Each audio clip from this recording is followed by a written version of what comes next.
What I have here today is a recording of what you could call disaster risk assessment. A member of the Colombo Municipal Council who complained that raw sewerage was being emptied into the Kalani River, and that this sewerage was being mixed with the drinking water that Colombo was being supplied with. Now, in this particular instance, although the thought of having raw sewerage in my water supply was not a very pleasant thought, something told me that there was a need to apply standard disaster risk assessment procedures before I took the matter up with the Disaster Management Center. And so I waited till Saturday morning and sent a message to this person that I would be visiting this place to see for myself what exactly was happening. And so, as I had said, I went to the location. To begin with, I could not see much of a problem, and then I was taken down a long, narrow passage where we had to actually walk on a large wastewater pipeline, and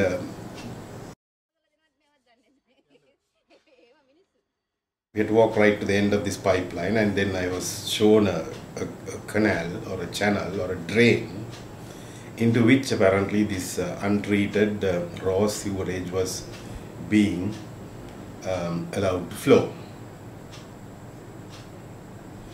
The connection between this drain and the Kalani River was not very clear. There was no sign of the Kalani River anywhere near this. And I was at a loss as to what to do.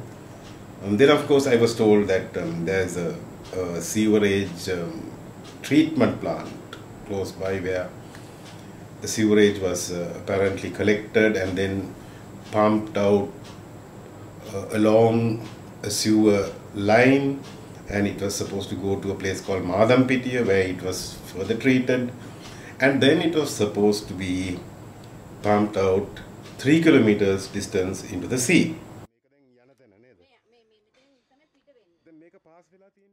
So I did go to this treatment plant, and it was then, after speaking to the people who were in charge of this treatment plant, who didn't appear to be very conversant with the technology that they were dealing with, but whatever it may be, they were able to tell me that this was the treatment plant, and that there was a problem in the treatment plant. And after a lot of discussion, I found out that the treatment plant had actually broken down,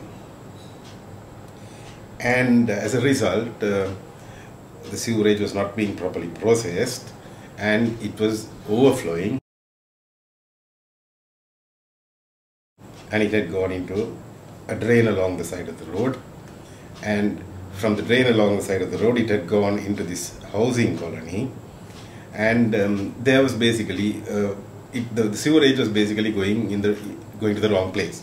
It should have gone into this sewer line which would take it to Madampitiya where it would be treated and pumped out into the sea, but instead of that, because the plant had broken down, they had connected something that looked like a fire hose, and apparently it was overflowing and flowing into this housing colony. And then what they had done is attached a fire hose to this overflow hole and sent the sewerage into this pipeline that I had walked along, and along the pipeline it was falling into a drain. So there was no sign of a a disaster at that point. If there was any disaster, it would be if this raw sewerage were to be actually emptied into the Kalani river at a point higher than where the water was being pumped out for the city water supply.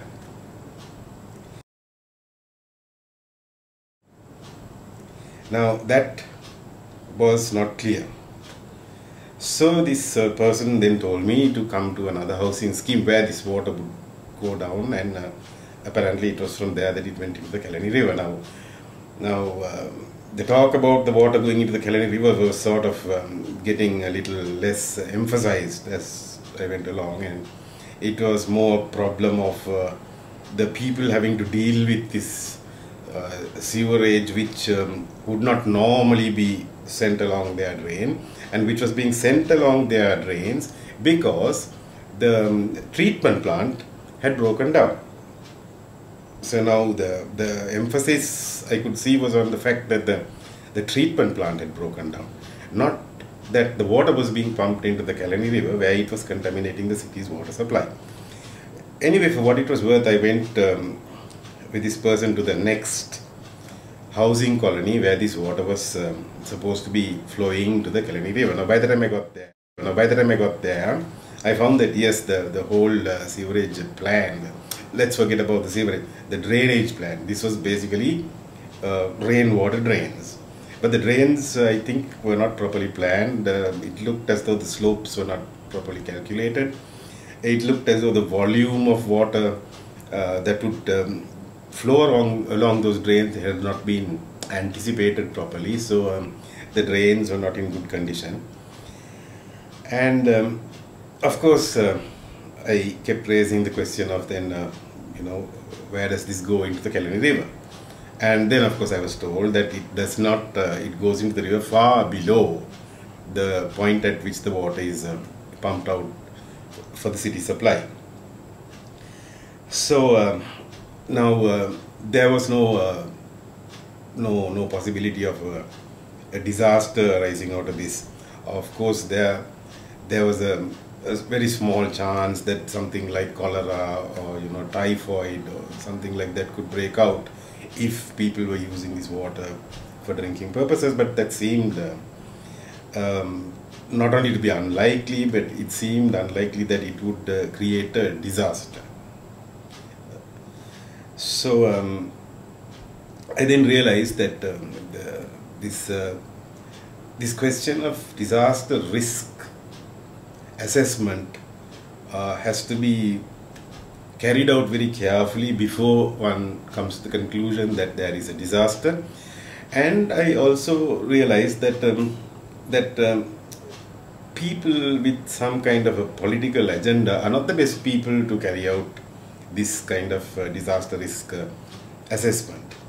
I think it is necessary for an objective outside party who is not part of the government structure to make this kind of an assessment and decide whether there really is the possibility of a disaster or not.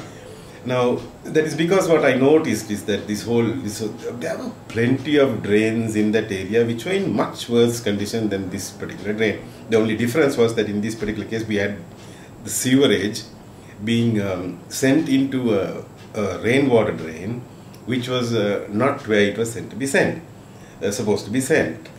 But for all practical purposes, there were drains in much worse condition in the locality with stagnant water, and they may have actually been a breeding ground for all kinds of vectors and various pathogens which could have caused a problem.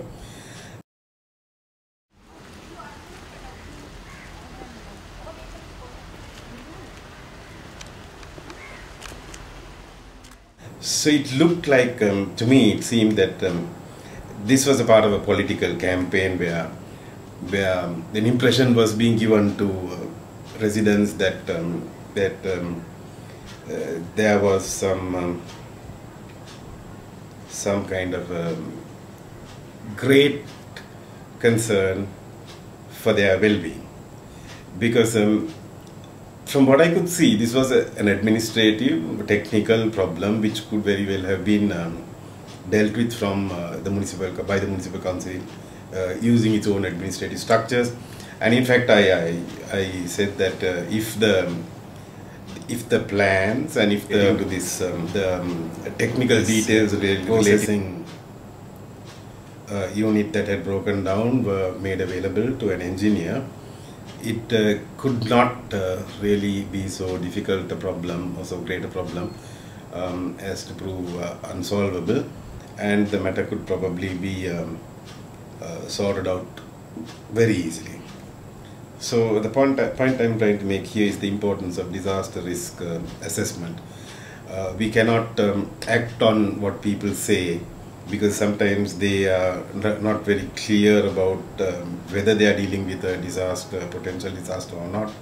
And very often their interests get mixed up with what they are doing, especially when you are dealing with people with a political background, either in government or outside government. And so even these so-called citizens committees and people's committees and whatever you may call them are sometimes working according to a political agenda, where they are basically using issues to excite people and to get them to buy into whatever their particular political agenda may be. And I am personally not very impressed with that.